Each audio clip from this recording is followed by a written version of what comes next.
On va d'abord faire le point sur la grève d'aujourd'hui. Cette fois, elle est interprofessionnelle, mais plusieurs enseignants sont à nouveau mobilisés. Marie-Morgane, quelle est la situation dans notre arrondissement ? Alors oui, cette grève est à nouveau très suivie dans les écoles. Au niveau national, il y aurait près de 20% d'enseignants du premier degré en grève selon le SNUIPP.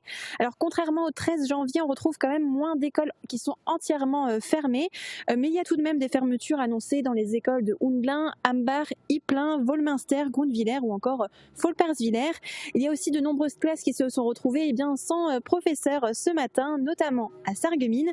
Et c'est pourquoi un service minimum est assuré à nouveau dans certaines communes, comme notamment Sarralbe et Sarreguemines. Et comme tu le disais, cette grève est interprofessionnelle. La revendication principale est une revalorisation des salaires.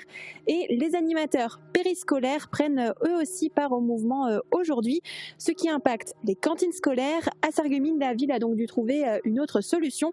Carole Didio, adjointe au maire, vous donne plus d'explications. Nous avons également la grève nationale des animateurs qui donc concerne les Francas. Et donc il n'y aura pas de service assuré par les Francas. Donc le service minimum sera totalement assuré par les agents de la ville et le CCAS. Pour les enfants qui continueront à avoir classe, les enfants des personnels prioritaires seront pris en charge par les animateurs Francas qui resteront disponibles. Mais les enfants seront accueillis dans leur classe ou dans leurs écoles et les animateurs se déplaceront vers eux.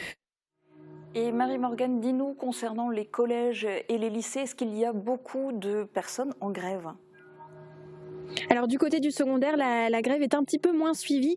Au lycée Jean de Pange et Henri Nominé, par exemple, on comptait seulement 3 enseignants absents à 9 heures. Alors l'une des préoccupations actuelles concerne les épreuves de spécialité du baccalauréat, annulées l'an passé déjà en raison de la crise sanitaire. Jean-Michel Blanquer, ministre de l'Éducation nationale, devrait donner sa décision d'ici peu. Du côté des enseignants, la volonté est claire. Témoignage de Bruno Henry, secrétaire général académique du SNES-FSU, principal syndicat des enseignants du secondaire.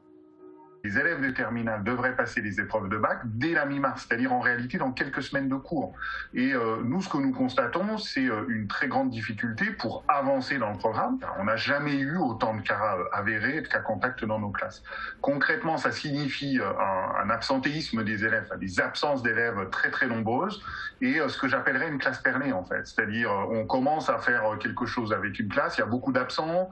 La semaine suivante, il y a toujours autant d'absents, mais c'est pas les mêmes. Donc voilà, on a un travail, je dirais, pédagogique comme ça qui est rendu très difficile. Et des enseignants qui sont confrontés à un choix. Soit ils continuent à avancer à tout prix dans leur programme, et j'ai envie de dire sans les élèves, soit ils essayent d'avancer avec les élèves, et alors à ce moment-là, ils ne pourront pas terminer le programme à temps. Donc il y a une très forte demande. La demande, c'est de repousser les épreuves de ce qu'on appelle les épreuves de spécialité qui sont programmées en mars, de les repousser à plus tard, au mois de juin, de manière à ce qu'on ait le temps de boucler les programmes. Et je vous le disais tout à l'heure, s'ils se mobilisent aujourd'hui, c'est avant tout pour une revalorisation des salaires pour les enseignants, mais aussi pour les autres personnels de l'éducation, comme les agents de la vie scolaire ou les AESH. Les fonctionnaires, et parmi eux surtout les enseignants d'ailleurs, les fonctionnaires ont énormément perdu au cours des 20 dernières années. Pour différentes raisons, mais d'abord à cause de ce qu'on appelle le gel du point d'indice. Vous savez que les fonctionnaires sont payés en référence à un indice, et ça fait 20 ans, quasiment 20 ans, que ce point d'indice est gelé. On a des grilles de rémunération aujourd'hui dans les collèges et lycées qui sont absolument indignes. Je vais donner un exemple, ou 2 exemples si vous voulez. Un enseignant recruté à Bac+5 qui commence, un enseignant qui débute, est éligible à la prime pour l'emploi. La prime pour l'emploi, c'est un dispositif qui a été créé pour lutter contre la pauvreté et la précarité. Il n'est pas normal qu'un enseignant en début de carrière relève de ce dispositif. Le personnel AESH qui accompagne les élèves les plus fragiles, les élèves en situation de handicap, on a besoin de ces personnels pour faire réussir les élèves. Ils sont actuellement payés vraiment au SMIC, mais c'est pareil, Jean-Michel Blanquer nous a dit en septembre, je fais une revalorisation historique, et dès le mois d'octobre, la rémunération des AESH tombait en dessous du niveau du SMIC. Et de nombreux enseignants de l'arrondissement vont rejoindre la manifestation cet après-midi à Metz.